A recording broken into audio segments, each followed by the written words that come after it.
शिखा की नई नई शादी हुई थी। उसका मायका और ससुराल दोनों कानपुर में ही थे, इसलिए उससे मिलने उसके भाई अक्सर आते जाते रहते थे। ये बात शिखा की सास मीना को बिल्कुल पसंद नहीं थी। मम्मी जी, आज राहुल भैया आ रहे हैं। कौन, तेरे चाचा का लड़का? जी मम्मी जी। अरे पर वो तो दिल्ली में रहता है ना? हाँ मम्मी जी, उन्हें कल सुबह दिल्ली के लिए निकलना है, तो वो आज मुझसे मिलते हुए कल सुबह यहीं से निकल जाएंगे।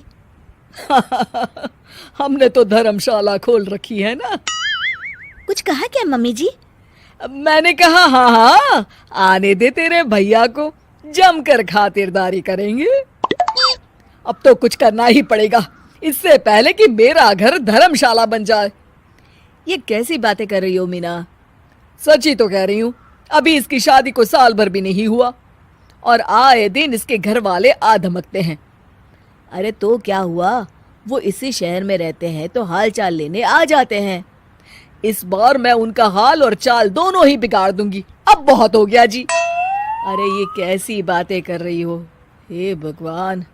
बस आप तो देखते जाइए। शाम को राहुल आता है।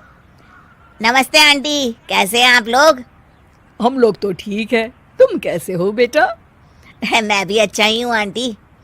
बस आज रात के बाद नहीं रहोगे। चलिए भैया, मैं आपको हमारा घर दिखाती हूँ। रात में खाने के टेबल पर शिखा, रोहित कहीं दिखाई नहीं दे रहा। जी भैया, वो ऑफिस के काम से बाहर गए हैं, कल शाम तक आएंगे। अच्छा अच्छा। बेटा, क्या तुम भूत प्रेत में मानते हो? नहीं नहीं आंटी जी, पर अचानक आपको ये ख्याल कहाँ से आ गया? पता नहीं क्यों, कभी कभी मुझे लगता है जैसे रात के समय बैठक में कोई घूमता रहता है। ये आप क्या कह रही हैं मम्मी जी? हाँ, तुम लोग घबरा ना जाओ, इसलिए मैंने आज तक इस बारे में कुछ नहीं कहा। ये आपका वहम होगा आंटी जी, ऐसा कुछ नहीं होता। हो सकता है। चलो अब मेरा सोने का टाइम हो गया है तो चलती हूँ मैं। शिखा बेटा, राहुल के सोने की व्यवस्था वहीं दीवान पर कर देना। जी पापा जी। अब चलिए भी। अच्छा, तो बैठक में सोने वाले हैं साहबजादे। क्या बड़बड़ा रही हो? कुछ नहीं, आप सो जाइए। मीना और महेश के सोने के बाद शिखा और राहुल आपस में बात कर रहे होते हैं, तभी डोरबेल बजती है। अरे आप! सरप्राइज! काम जल्दी खत्म हो गया तो मैं आज ही चला आया। ये तो बहुत अच्छा किया। देखिए राहुल भैया भी आए हुए हैं, आप दोनों का मिलना भी हो जाएगा। कैसे हो रोहित? मैं तो ठीक हूँ भैया। शिखा, मैं भी आज यहीं सो जाता हूँ, राहुल भैया से बातचीत भी हो जाएगी। अच्छा अच्छा, ठीक है। मीना आधी रात को उठती है, कंबल मुंह से पैर तक ओढ़ के डंडा लेके बैठक में आती है और देखती है दीवान पर चादर ओढ़े कोई लेटा हुआ है। देखो तो कैसे मजे से सो रहा है बहन के ससुराल में। मीना ताबड़तोड़ 4-5 डंडे मार देती है। अरे मर गया, अरे बचाओ बचाओ, कौन है? मीना जल्दी से अपने कमरे में भाग जाती है। हे भगवान, ये मैंने क्या किया? ये रोहित कहाँ से आ गया? लगता है ये नालायक राहुल मेहमानों वाले कमरे में सो गया होगा। आज तो इसकी खैर नहीं। उधर बैठक में, अरे क्या हुआ रोहित? मैं बाथरूम में था, तुम्हारे चिल्लाने की आवाज सुनी। पता है भैया, मैं सो रहा था, अचानक से कोई आकर मुझे डंडे मारने लगा। ये क्या कह रहे हो? लगता है तुम भी आंटी की तरह भूत प्रेत में मानते हो। नहीं नहीं भैया, सच में कोई आया था। मैं तो जा रहा हूँ मेहमानों वाले कमरे में सोने के लिए। इस समय अपने रूम में जाऊंगा तो शिखा की नींद खराब हो जाएगी। ठीक है भाई, जाओ तुम, जहाँ तुम्हारा भूत डंडा लेके ना आ सके। थोड़ी देर बाद मीना कंबल ओढ़ के डंडा लेकर मेहमानों वाले कमरे में पहुंच जाती है। वो बिस्तर पर सोए रोहित को फिर डंडों से मारने लगती है। अरे मर गया, अरे मर गया। तू भूत प्रेत में नहीं मानता ना? ये ले, अब डंडे खा। हैं? ये तो माँ की आवाज है। रोहित कंबल खींच देता है। बेटा तू! अरे ये क्या कर रही हो माँ? मार मार के मेरा भरता बना दिया आपने। माफ कर दे मेरे लाल, मैंने तो तुझे ही मार मार के लाल कर दिया। मैं तो उस राहुल के बच्चे को सबक सिखाना चाहती थी। राहुल भैया को? हाँ बेटा, मुझे लगा अगर उसे डंडे मारूंगी तो शिखा के मायके वाले यहाँ आना छोड़ देंगे। हे भगवान, माँ, ये घर शिखा का भी है, उसके घर वाले जब चाहे आ सकते हैं। हाँ बेटा, आज मुझे भगवान का इशारा समझ में आ गया। मैं कितना गलत करने चली थी और अपने ही बेटे को चोट पहुंचा दी। अब चुपचाप जाके सो जाओ माँ, और किसी को कुछ बताने की जरूरत भी नहीं है। यहाँ का रोज किसी न किसी बात पर अपनी बहू तारा से झगड़ा होता ही रहता। दोनों स्वभाव से जिद्दी और अड़ियल थे। दोनों में से कोई भी एक दूसरे के आगे झुकना नहीं चाहता था। फिर एक दिन, तारा, कहाँ मर गई थी तू अभी तक? सुबह से शाम हो गई, घर में इतना काम पड़ा है, ये सब छोड़कर कहाँ मौज मस्ती करने गई थी? आपके घर के सारे काम करने का मैंने ठेका नहीं ले रखा। आप भी तो अपने दोस्तों के साथ किटी पार्टी करने जाती हैं, तब तो मैं आपको नहीं टोकती। अरे मैं तेरी सास हूँ, तू मेरी सास नहीं है। सास है तो क्या मुझे चैन की सांस नहीं लेने देंगी आप? बहुत जबान चलने लगी है तेरी आजकल। आने दे मेरे बेटे को घर पर, फिर देख तेरी कैसे क्लास लगवाती हूँ। आपके पास और काम ही क्या है? बाहर पड़ोसियों से मेरी बुराई करना और घर में पति से। हाँ तो अब तेरा काम भी तो ऐसे ही होते हैं ना। तारीफ के लायक कोई भी काम किया है तूने आज तक? बस जुबान चलवा लो, कैंची से भी तेज चलती रहती है। सिर्फ जुबान ही नहीं, हाथ पैर भी चलते हैं, जिनकी वजह से आपको घर में इतनी सफाई देखने को मिलती है, वरना आपको तो अपनी किटी पार्टियों से फुर्सत नहीं मिलती। तो कहना क्या चाहती है? घर का क्या सारा काम तू खुद अकेले करती है? तो और क्या नौकरानी करती है?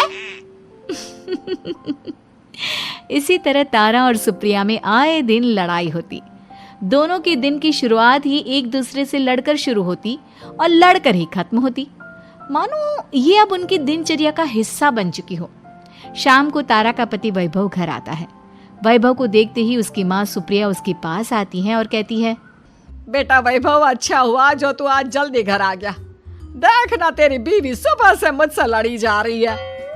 माँ की बातें सुनकर वैभव तारा को जोर जोर से आवाजें देने लगता है। क्या हुआ जी, इतना चीख क्यों रहे हो?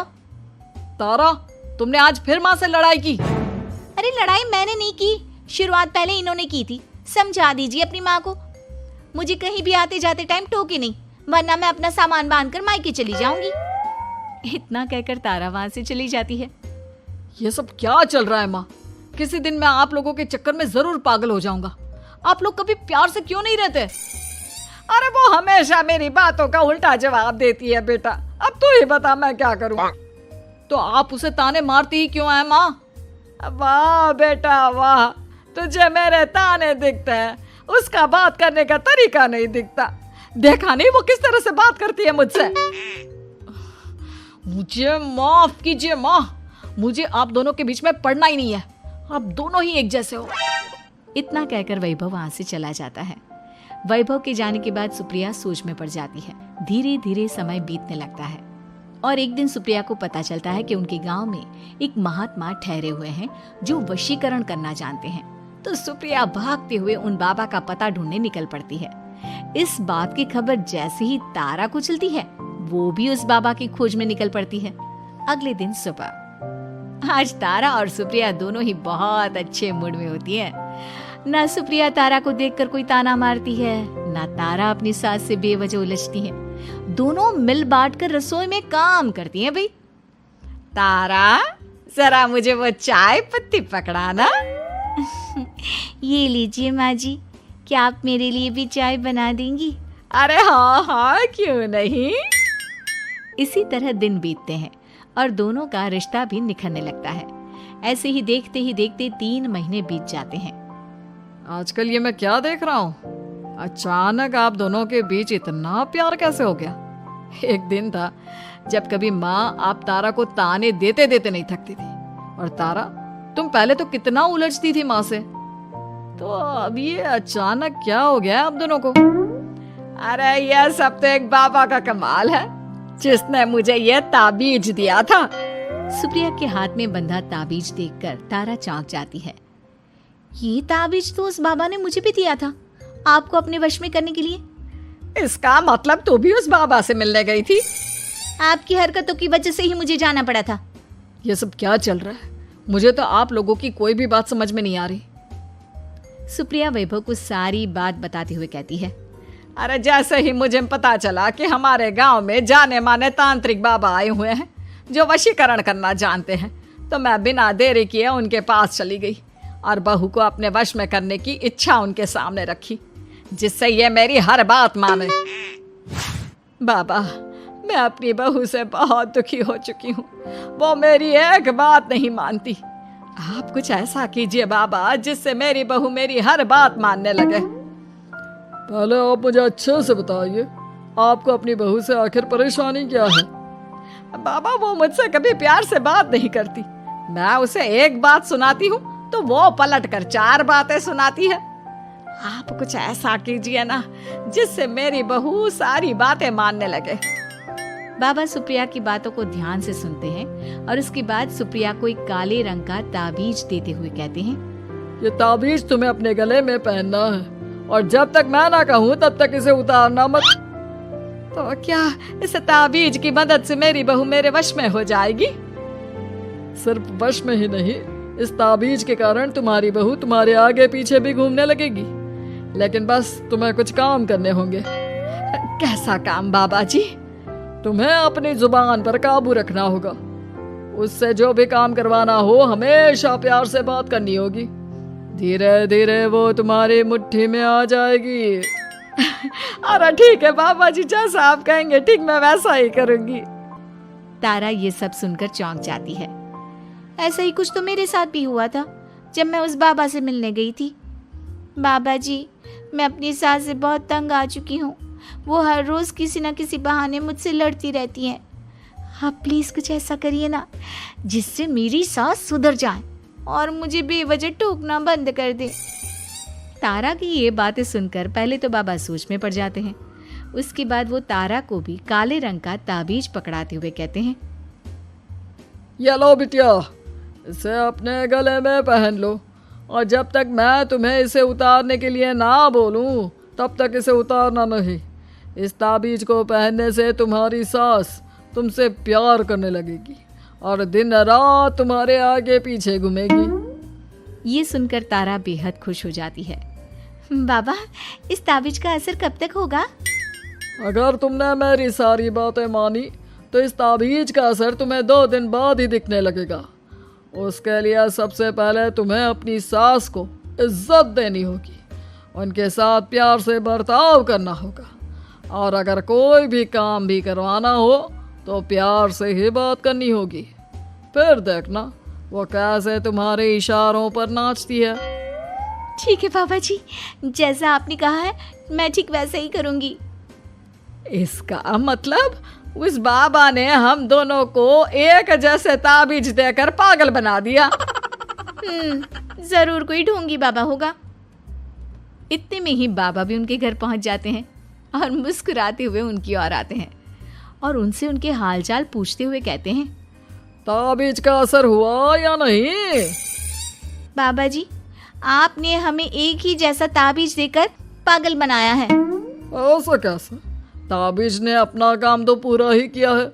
आप दोनों को देखकर लगता तो नहीं कि अब भी आप लोगों के बीच कोई खटपट है। खटपट तो नहीं है बाबा जी। अब तो मेरी बहू मेरी हर छोटी बड़ी ज़रूरतों का ख्याल रखती है, मेरी सेवा करती है। हाँ, वैसे अब तो मम्मी जी मुझे ताने भी नहीं देती और ना ही कहीं आने जाने में टोकती हैं। जानते हो ये सब कैसे संभव हुआ? कैसे बाबा जी? यह सब तुम दोनों के कारण ही संभव हुआ है। मैंने जो ताबीज दिया था वो सिर्फ एक धागा ही था। ये चमत्कार तो तुम दोनों ने अपनी जुबान पर संयम रखकर प्यार और संयम के साथ काम करके किया है। बिटिया, कुछ कमी तुम्हारे अंदर थी तो कुछ कमी तुम्हारे सास के अंदर थी। इसीलिए तुम दोनों को सुधारने और तुम्हारी गलती का एहसास कराने का यही एक रास्ता था। बाबा की ये सारी बातें सुनकर सुप्रिया और तारा एक दूसरे की ओर देखने लगते हैं। अब उन दोनों को अपनी गलती का एहसास होता है शायद आप सही कह रहे हैं बाबा। मैंने कभी अपनी बहू को समझने की कोशिश ही नहीं की। मैंने भी तो कभी आपकी उम्र और ओहदे का लिहाज नहीं किया और जो जब मन में आया बोलती चली गई। हो सके तो मुझे माफ कर देना मम्मी जी। चलो फिर अगर सब ठीक ही हो गया है तो बाबा जी अब आप भी वापस अर्जुन बन जाइए। वैभव की बात पर बाबा अपनी नकली दाढ़ी हटाते हैं तो उसे देखकर सास बहू हैरान रह जाती हैं। अरे अर्जुन भैया आप? हाँ भाभी, आप दोनों के रोज रोज वाले झगड़ों से परेशान होकर एक दिन मेरे इस दोस्त ने एक प्लान बनाया और मेरी मदद मांगी, तो मैं इनकार कैसे कर सकता था। और देखिए आज उसका नतीजा हम सबके सामने है। सब जोर जोर से हंसने लगते हैं।